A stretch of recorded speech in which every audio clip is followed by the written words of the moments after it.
Good morning, class. This is the very third video of the third chapter of Geography, Motions of the Earth from Integrated Social Science, Ratnasagar, class 6. Let us see the contents which we are going to discuss today.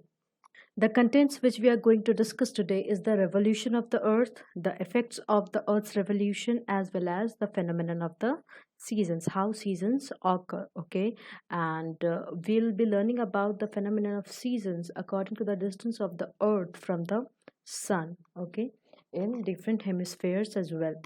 So let us move on to the slide and let us start the chapter. As you can see here, we have already seen this one in the very first video. Okay, so as you can see in this video that the earth is revolving around the sun. Okay, and this motion of earth is called revolution.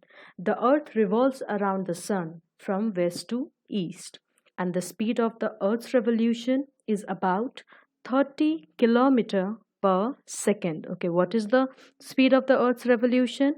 It's 30 kilometer per second. Okay, and the earth takes 365 days, 5 hours, 48 minutes and 56 seconds to complete one revolution, which is equal to 365 and a quarter days. Okay, and the time taken by earth to go round the sun once is called a year. The time taken by the earth to go round the sun is called a year.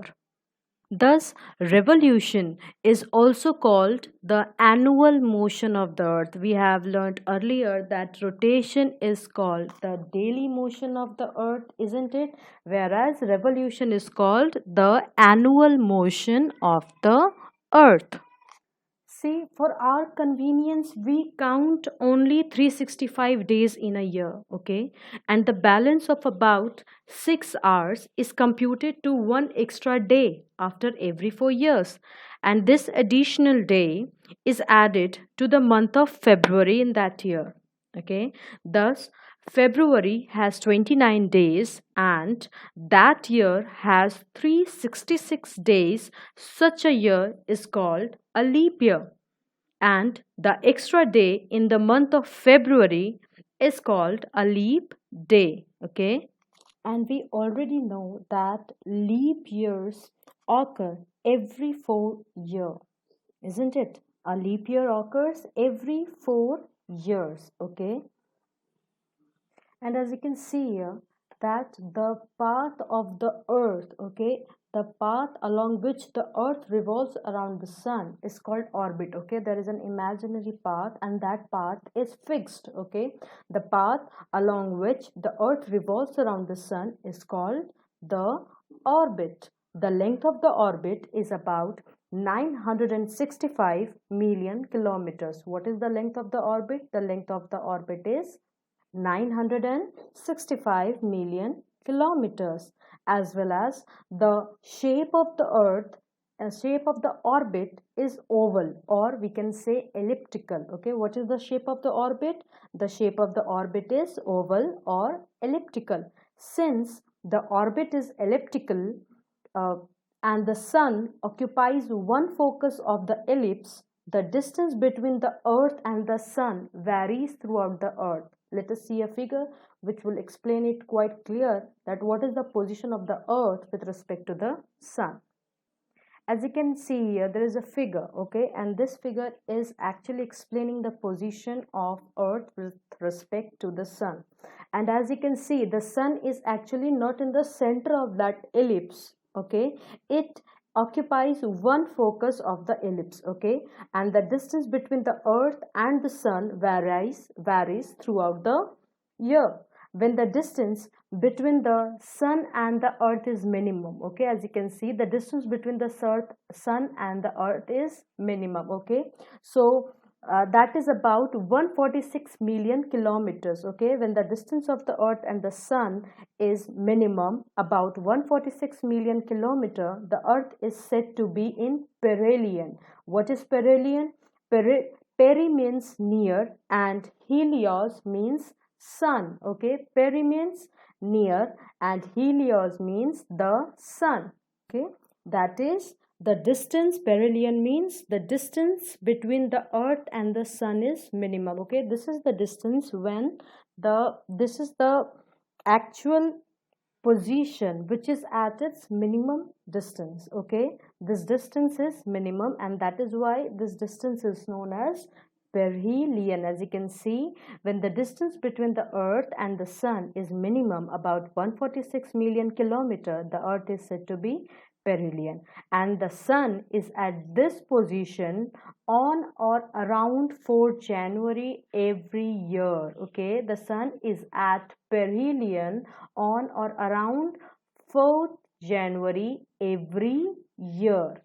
When the distance between the earth and the sun is maximum, that is about 151 million kilometer, the earth is said to be aphelion. Okay, ap means away from, and helios means the sun. Okay, when the distance between the earth and the sun is at its maximum position, about 151 million kilometer, it is said to be aphelion, and the sun is at this position on or around 4th July every year. Okay, the sun is at this position on or around 4th July. The sun is at perihelion on or around 4 January every year, and the sun is at aphelion on or around 4 July every year. As you can see, when it is at its perihelion, winter, this is the winter position of the earth, and when it is at its aphelion, this is the summer position of the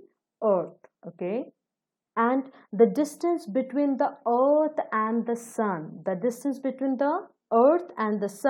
varies only by about 3%. Okay, that varies only about 3% during one complete revolution. Therefore, the average distance between the earth and the sun, okay, the average distance, if we'll count the perihelion and the aphelion as well, if we'll find out the average distance, okay, of the earth according to the sun, then that average distance is about 148.5 million kilometer. The average distance between the earth and the sun is about 148.5 million kilometers. Now, if rotation has its effects on earth, then the revolution also must be having some effects on the earth, isn't it? And what are those effects of the revolution? Okay, what are the effects of the earth's revolution? We have already studied the variation in the length of day and night. Okay, the very first effect of earth's revolution is variation in the length of day and night. Okay, it is because of the distribution of the heat over the surface of the earth. We have already seen that at equator only the days and nights are having, the length of days and nights are equal, but when we move further, okay, to the north or to the south of from the equator, there will be a variation in the length of days and nights. Okay, as well as we have also seen that there is a period when the north pole is turned away from the sun. Okay, it is unable to have it does not face the rays of the sun. Okay, or the rays of the sun does not actually fall on it. Okay,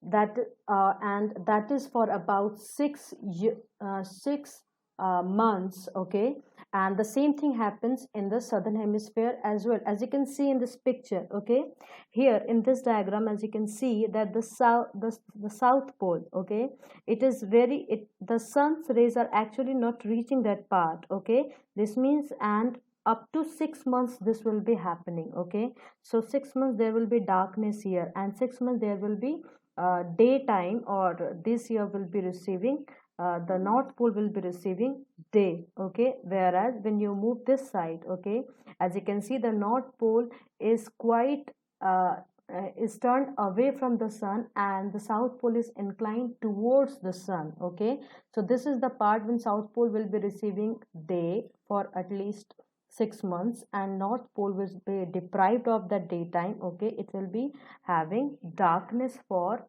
6 months. So that is what happens because of the revolution. There is the variation in length of day and night. Okay, and the second thing which happens is the phenomenon of seasons. As you can see, when it is closer to the sun, okay, when the north pole is closer to the sun, as you can see, the northern hemisphere is having summer, okay, and the southern hemisphere is having winter. And when it turns and move to this position, okay, that is at aphelion, as you can see here, that the south pole is quite closer to the sun and the north pole is away from the sun, that then it is experiencing winter, as well as the south pole is experiencing summer.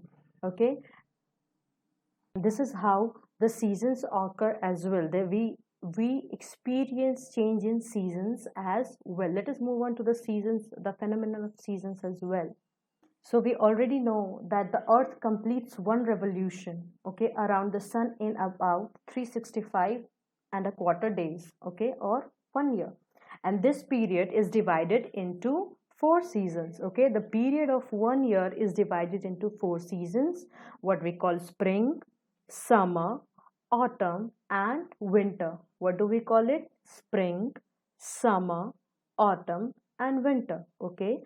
And the change in seasons is due to the rotation of the earth on its axis, the revolution of the earth around the sun, as well as the inclination of earth's axis. We have already seen through the figure in the previous slide that the inclination has an important role, okay, has an important role in the change of seasons as well.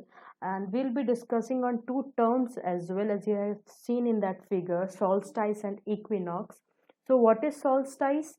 A solstice is the day, okay, when the midday sun shines vertically overhead at one of the tropics, that is either tropic of Cancer or tropic of Capricorn. Let me show it again to you. So as you will see the figure, this one is solstice, okay, the summer solstice and the winter solstice. You I think you guys are able to see that the suns are falling vertically. Here it is falling on Tropic of Cancer, and here it is falling on Tropic of Capricorn. Okay.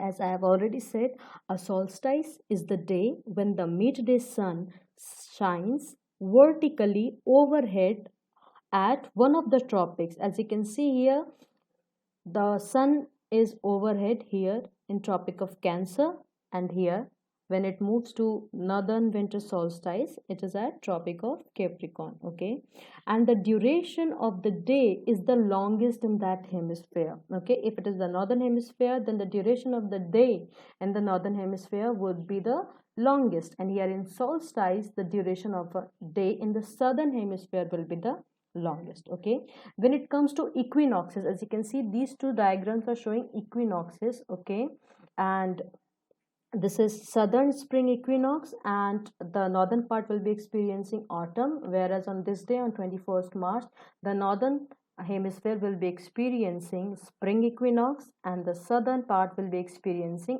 autumnal equinox. Okay, what is equinox? An equinox is the day when the midday sun shines vertically overhead at the equator. Okay, here whenever there is an equinox, the sun shines vertically at the equator. Okay, and during the equinoxes, the length of day and night is equal throughout the world. Okay, throughout the world, the length of day and night is equal, whereas the word equinox itself stands for equal days and nights. Okay, equinox itself stands for equal nights. Okay, therefore the length of days and nights is of equal duration throughout the world whenever there is an equinox. Okay, let us see a data, okay, a data table.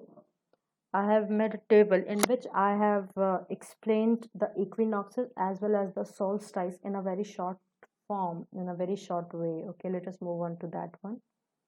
As you can see here, here is the data, okay, or the table explaining us a lot of things.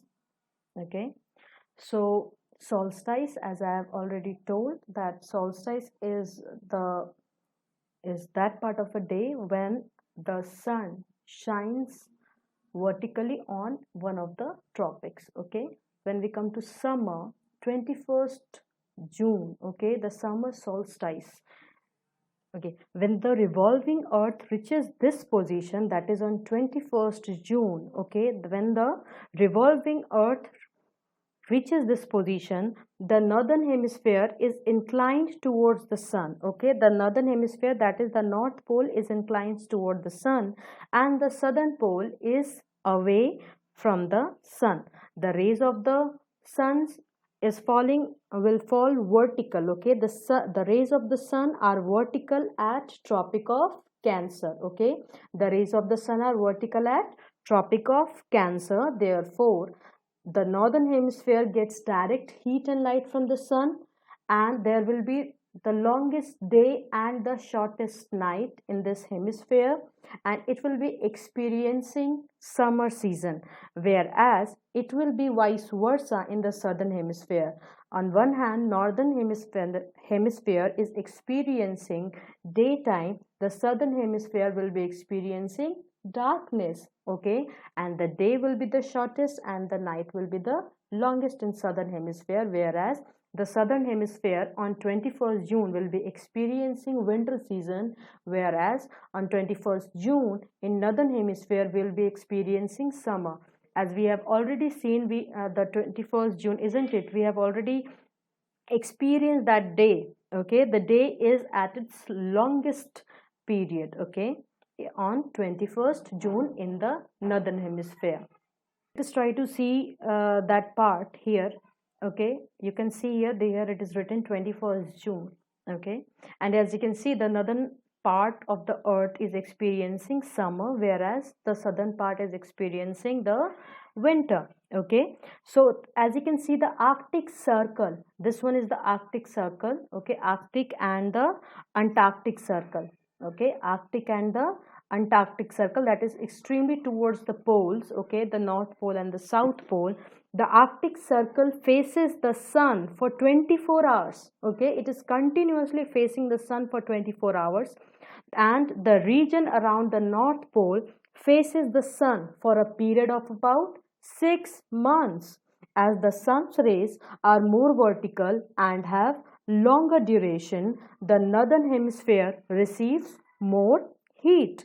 Therefore, it is summer season here. Okay, as you can see that the sun's rays are falling vertically and have longer durations. That is why the northern hemisphere receives more heat, and that is why it experiences summer season.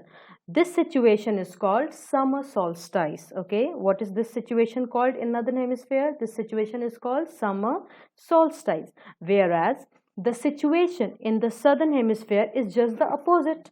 The nights are longer than days. The Antarctic circle remains in complete darkness. Okay, the Antarctic circle remains in complete darkness, and the sun's rays are more slanting. Okay, the sun's rays are more slanting. Therefore, it is winter season in southern hemisphere, and this situation is called winter solstice. Okay, let us move on to the next one, that is on 22nd December. Okay, the position of earth on 22nd December. As we already know that the earth continues to revolve, isn't it, and the southern hemisphere gradually comes towards the sun. As you can see here, the northern hemisphere was towards the sun, inclined toward the sun, and here the southern hemisphere is inclined toward the sun. Okay, and in this position, the sun's rays are vertical at the tropic of Capricorn. So the length of the day increases towards the south pole and the night becomes shorter. It is summer in southern hemisphere and is called summer solstice. Okay, and whereas opposite to it, if you move on to northern hemisphere, you will see that in this situation, the northern hemisphere is away from the sun. The days are shorter than nights. The sun rays are more slanting. It is winter in this hemisphere, and the position in the northern hemisphere is called the winter solstice. Okay. Moving on to the equinoxes, let us move on to the equinox, which falls on 23rd of September. After 3 months, okay, after 3 months from 21st June, after 3 months, what happens? The revolving earth comes to this position, okay, it comes to this position after 3 months, and as you can see here, the sun shines vertically at the equator. Okay, the sun shines vertically at the over the equator. The days and the nights are of equal duration in both the hemisphere. Okay, in the northern as well as the southern hemisphere, both the hemisphere receive the same amount of heat, and this situation is called equinox. What is this situation called? This situation is called equinox. It is autumn season in the northern hemisphere, whereas the it is spring season in the southern hemisphere. Okay, therefore the position in the northern hemisphere is known as autumnal equinox, northern autumnal equinox. Okay, at the same time the southern hemisphere is having the spring season, okay, which is called southern spring equinox. It is also called vernal equinox as well. Okay, moving on to the position of earth at 21st March. Okay, as you can see, from 22nd of December, the earth continues to move further and comes to this position. Okay, after 3 months, the sun rays are vertical again over the equator, and the duration of the day and night becomes equal in both hemispheres, that is 12 hours of day and 12 hours of night. Both the hemispheres receive equal amount of heat. It is spring in the northern hemisphere. Okay, it is spring in the northern hemisphere and is called vernal equinox. At the same time, the southern hemisphere experiences autumn season and is called autumnal equinox. Okay, and thus the cycle of seasons continuously goes on year after year. Okay, and this way we see that the we experience changes in seasons. Okay, the as you can see on 23rd September, okay, on 23rd September to 21st March, okay, from 23rd September to 23rd March, the North Pole has darkness for about 6 months. Okay, the North Pole is has darkness for about 6 months from 23rd September to 21st March, whereas the South Pole has sunlight during this period. Okay, this was the table which actually explains a lot of things in a very short form. So do see this table. I have already shared this table with you, but note one thing, that 21st March, okay, coincides with the New Year day of the Indian national calendar. There are two things which you have to notice, that the equinoxes coincide with the time of sunrise at the pole and at the time of sunset at the other pole, whereas 21st March coincides with the New Year day of the Indian national calendar. This was all for today. Let us recapitulate whatever we have learned till now. What we have learned till now: the earth has two motions, rotation or the daily motion, and revolution or the annual motion. The earth rotates on its axis from west to east and causes days and nights. The rotation causes the bulging of the earth at the equator and flattening at the poles. The phenomenon of seasons and the variation in length of days and nights are due to the revolution of the earth around the sun. The earth revolves around the sun from west to east at the speed of about 30 km per second. The earth takes about 365 and a quarter days to complete one revolution around the sun. The positions of the earth during the summer and the winter seasons are called solstices, and the position of the earth during the spring and autumn seasons are called equinoxes. Dawn, we have also learned about the different phases of the day as well. Dawn, DAWN, dawn is the diffused light before sunrise, while twilight or dusk is the diffused light after sunset. The rays of the sun are vertical over the Tropic of Cancer during the summer solstice, and the rays of sun are vertical over the Tropic of Capricorn during the winter solstice. The rays of the sun are vertical over the equator during the spring and the autumnal equinoxes. That is all for today. I call it a day. Do see the video thrice, 5 times, or as many times as possible. And after watching the video, do read the topics as well. Have a nice day, class.